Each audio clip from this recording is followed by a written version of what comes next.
I'm okay. I'm fine. Kincana, Kincana, teng neng neng neng neng.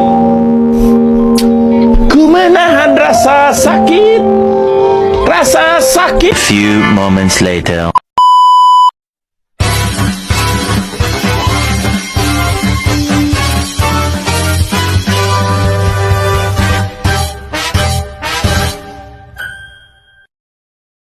Assalamualaikum warahmatullahi wabarakatuh. Perkenalkan, nama saya Regi Setiawan dari Prodi Agribisnis Universitas Tanjung Pura, Pontianak. Di sini saya akan mempresentasikan hasil tugas dari mata kuliah Wawasan Sosial Budaya Maritim. Yaitu di sini saya mengambil materi Panglima Laut Aceh. Materi yang akan dibahas di sini meliputi latar belakang, nilai-nilai budaya kemaritiman, jenis-jenis norma dan aturan yang berlaku, sanksi yang diberikan, kasus yang pernah terjadi, status hukum, perdes, dan perpu. Nah, di sini dimulai dari latar belakang. Panglima Laut Aceh adalah lembaga adat yang dimiliki masyarakat yang tinggal di pesisir Aceh dengan memiliki peran dan fungsinya dalam mengatur setiap aktivitas masyarakat pesisir Aceh dalam mengelola lingkungan kelautan meliputi juga mengenai penyelenggaraan ritual-ritual adat kelautan. Panglima Laut merupakan salah satu kearifan lokal yang dimiliki Indonesia yang telah hadir kurang lebih selama 400 tahun lamanya.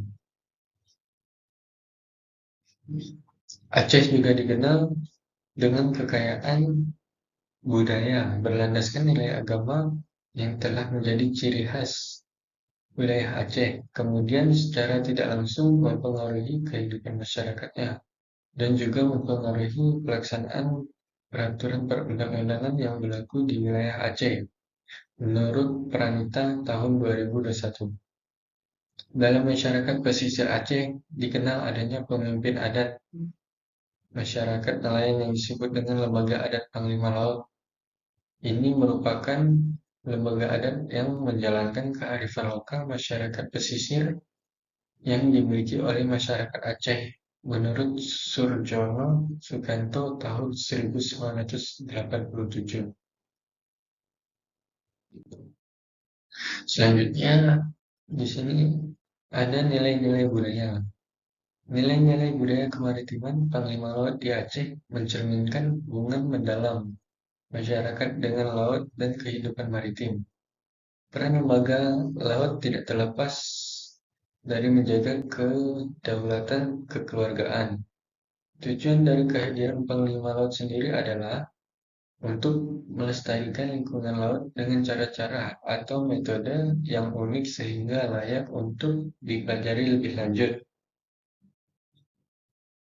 Panglima Laut memiliki wewenang dalam mengatur para nelayan di antaranya. 1. Menentukan tata tertib penangkapan ikan atau mupayang, termasuk menentukan hasil bagi dan hari-hari pantang laut. 2. Menyelesaikan sengketa adat dan perselisihan yang terjadi di kalangan nelayan. 3. Mengkoordinasikan pelaksanaan hukum adat laut, peningkatan sumber daya dana advokasi. Berikut adalah beberapa nilai budaya kemaritiman yang mungkin terkandung dalam tradisi Panglima Laut di Aceh. Yang pertama, tergantungan pada laut. Yang kedua, keberanian dan ketangguhan. Yang ketiga, kerjasama dan solidaritas. Yang keempat, penghormatan terhadap tradisi dan warisan. Yang kelima, spiritual dan kepercayaan. Yang keenam, keadilan dalam pemanfaatan sumber daya laut. Yang ketujuh, kepekaan terhadap lingkungan dalam budaya kemaritiman. Yang kedelapan, ketahanan sosial. Jenis norma dan aturan.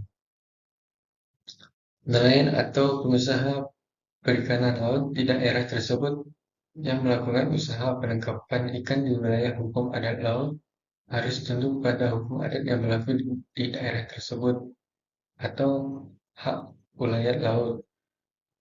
Dari sini kita dapat melihat adanya nilai-nilai kearifan lokal dari masyarakat hukum adat Aceh, terutama dalam hal keberadaan hukum adat laut dan peran dari panglima laut. Di sini jenis atau norma hukum, jenis norma atau hukum adat laut yang dibuat meliputi satu, larangan mencari ikan dengan meledakkan bom atau racun. Yang kedua, larangan menebang pohon di tepi pantai. Yang ketiga, menetapkan hari pantang laut atau hari-hari yang dilarang untuk turun ke laut. Dengan adanya keberadaan Undang-Undang Nomor 11 Tahun 2006 memperkuat masyarakat dan hukum adat di Aceh dalam sistem hukum nasional yang diimplementasikan melalui Kanun Nomor 9 Tahun 2008. Hukum adat Aceh secara normal berlaku sebagai aturan dan pedoman bagi masyarakat bertingkah laku pada kehidupan sehari-hari. Kemudian kewenangan, tugas, dan fungsi dari Panglima Laut dijabarkan dalam Kanun Aceh Nomor 10 Tahun 2008 tentang lembaga adat pasal 28 yang ada pada mengadili atau menyelesaikan sengketa dalam wilayah, menjaga dan memelihara kaidah atau norma adat laut, menggerakkan semua nelayan untuk membantu kecelakaan di laut, memimpin upacara adat, menjaga dan memelihara kelestarian laut, lingkungan alam pada wilayah laut dan pesisirnya. Sanksi. Panglima Laut dapat menerapkan sanksi berupa nasihat, teguran, pernyataan maaf, sayap, diet, denda adat, kerugian, pengucilan, pengusiran, dan pencabutan gelar adat pasal 20. Pergub Nomor 60 Tahun 2013 diatur bahwa Panglima Laut tidak hanya menyelesaikan sengketa keperdataan kelautan semata, tetapi memiliki kewenangan untuk menyelesaikan bentuk tindak pidana ringan atau piring yang muncul akibat persengketaan di laut yang bermula dari hubungan keperdataan. Kenduri laut dilaksanakan paling kurang 3 tahun sekali atau tergantung kesepakatan dan kesanggupan nelayan setempat. Ketentuan-ketentuan adat yang lain adalah sebagai berikut. 1. Pada hari Jumat dilarang melaut selama 1 hari. Yang kedua, pada hari raya Idul Fitri dilarang melaut selama 2 hari. Yang ketiga, pada hari raya Idul Adha dilarang melaut selama 3 hari. Yang keempat, pada hari kemerdekaan 17 Agustus dilarang melaut selama 1 hari.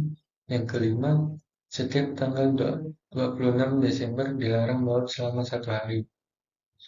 Sanksi hukum bagi nelayan yang melanggar hari pantang laut dikarenakan sanksi hukum berupa seluruh hasil tangkapan disita dan dilarang melaut serendah-rendahnya 3 hari dan selama-lamanya 7 hari. Kasus yang pernah terjadi. Terjadinya perselisihan bagi hasil tangkapan ikan disebabkan oleh adanya salah satu pihak yang tidak menjalankan isi perjanjian sebagaimana yang disepakati sebelumnya, sehingga mengakibatkan kerugian bagi salah satu pihak. Seringkali adanya itikat tidak baik dari pihak lain, mementingkan diri sendiri, dan tidak adanya kekuatan hukum yang bersifat mengikat secara kuat.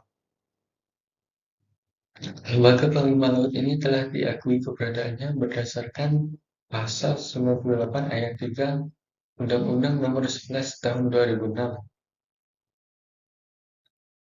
Ini kasus pertama, sengketa hasil tangkapan ikan antara nelayan tradisional dengan pemilik boot atau kapal melalui lembaga peradilan adat laut. Dalam prakteknya, perjanjian bagi hasil tangkapan ikan yang dilaksanakan oleh nelayan tradisional dengan pemilik kapal dilakukan secara lisan, meskipun secara aturan telah diatur dalam Undang-Undang Nomor 16 Tahun 1994 tentang bagi hasil perikanan. Kasus kedua yaitu pembagian hasil tangkapan ikan yang tidak adanya transparansi antara pihak Samsudin sebagai pemilik kapal dengan nelayan tradisional yaitu Yakob. Akan tetapi, mereka tidak mengetahui dengan pasti berapa jumlah pengeluaran yang dilakukan oleh pemilik kapal. Misalnya, belanja perbekalan mereka selama melaut, sehingga membuat nelayan tradisional merasa upah yang diberikan tidak sesuai dengan pembagian bagi hasil tangkapan ikan yang kemudian diselesaikan di lembaga peradilan adat laut. Selanjutnya, status hukum. Hukum adat laut mengatur mengenai dua hal, yaitu tata cara penangkapan ikan yang di laut dan cara penyelesaian bila terjadi sengketa adat antara nelayan laut. Menurut M. Adli Abdullah, Sulaiman Tripa, dan T. Mutakin, hukum adat laut telah ada sejak 400 tahun yang lalu, yaitu pada masa pemerintahan Sultan Iskandar Muda tahun 1607 sampai 1636. Pengakuan negara dimulai ketika tahun 1958 dan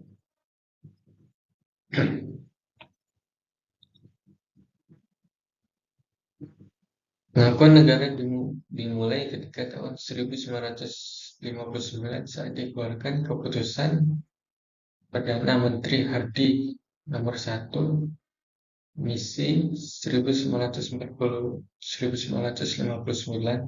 tanggal 26 Mei 1959 yang menjadikan Aceh sebagai status daerah istimewa.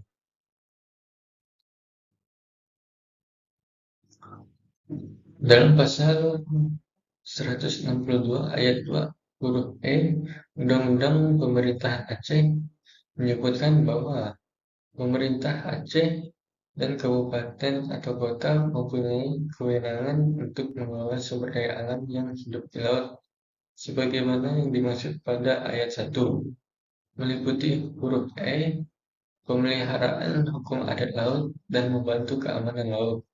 Berdasarkan Undang-Undang Pemerintahan Aceh itu, pada tahun 2008 pemerintah Aceh telah menjabarkan pengaturan hukum adat laut dan hukum adat lainnya di Aceh ke dalam Kanun Aceh Nomor 9 tentang Pembinaan Adat dan Adat Istiadat dan Kanun Aceh Nomor 10 tentang Lembaga Adat. Panglima Laut berada di luar struktur organisasi pemerintahan, tetapi bertanggung jawab kepada kepala daerah setempat, gubernur, bupati, camat, kepala desa. Wilayah kewenangan seorang panglima laut tidak mengacu pada wilayah administrasi pemerintahan, melainkan berbasis pada aturan lokasi tempat nelayan melabuhkan perahunya, menjual ikan, atau berdomisili yang disebut blok. Blok biasanya berupa pantai atau teluk, bisa mencakup wilayah seluas sebuah desa, beberapa desa, kecamatan, bahkan satu gugus kepulauan. Sekian dari presentasi saya. Terima kasih atas perhatiannya. Assalamualaikum warahmatullahi wabarakatuh.